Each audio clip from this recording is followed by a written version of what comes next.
همچنان عزیز تمام میگم نور رو از نازه خود سنخوردی نوعه برسو و اینجا اومدیم دویوم چشمه خود سنخورد یک چشمه دیگر هم دورتی این جزموکیش از باید بیشتر بالاتر است و اینجا اومدیم مهمون ها از شهر ایسور اومدن برادرمون دلیرجا میرزاєв مومن رئیس معارف شهر ایسور فرهاد خولوف این کس هم از شعبه معارف شهر ایسور حکم شون نظام ساعت پوجا از کارخانه دولتی است در شهر دوشنبه من دخترها آمدگی هم از معلمه ها آمدگی هستم و همه با یک مقصد زیارت کردن تماشا کردن وطنمون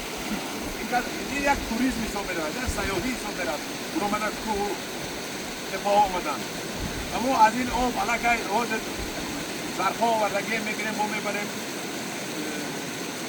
ضیافت میگیم و برادرها خیلی برو من ظرف آوردگی و یک حادثه ناگوار هم هست اینجا وطندارای ما میبیان من هم خیر بینید من همچنین همه رو رجل میکنن یک کنجی وطن رو من هم خیر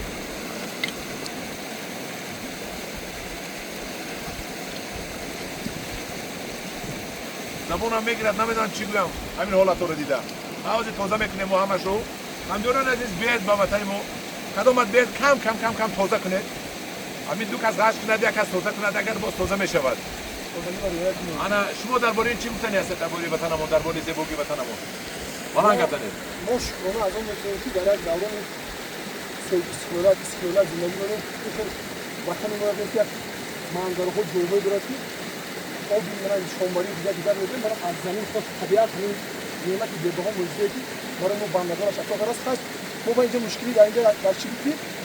مساحت خیلی وقتی از وقتی دوشنبه تا اینجا 90 کیلومتر دفعه مسافت مطلع کردیم که یک 40 کیلومتر 30 کیلومتر جریان بسیار انا پیشتو روی کوفی بودی در قبل که این نعمت طبیعی رسید دو از این نوع دیدم کنیم بهره برداریم چون از بودی انا از این دیگر زیبا بهره‌مند ببین راهش اونقدر بزرگ نه ماشین بهادر میگوید اوپل هم میگوید همه چی میگوید انا که فرهاد شما بده وطن ما من خودم آوردم هستم در کودکی هم یک مرتبه اومدم من با مسئولیت که با اومدیم همچنان عزیز بیاید از همین منظرهای زیبا استفاده برید فقط غشی نکنید اگر غشی رو دیدید جمع کرده گرفته برید همچنان عزیز در پناه خدا باشید اگر همین نوار معقول شدگی باشد یک لایک کنید یک پدیدیت کنید یک برای رفیقتان نشان دهید در پناه خدا باشید بر بروی انگور و باغ عبور نشوید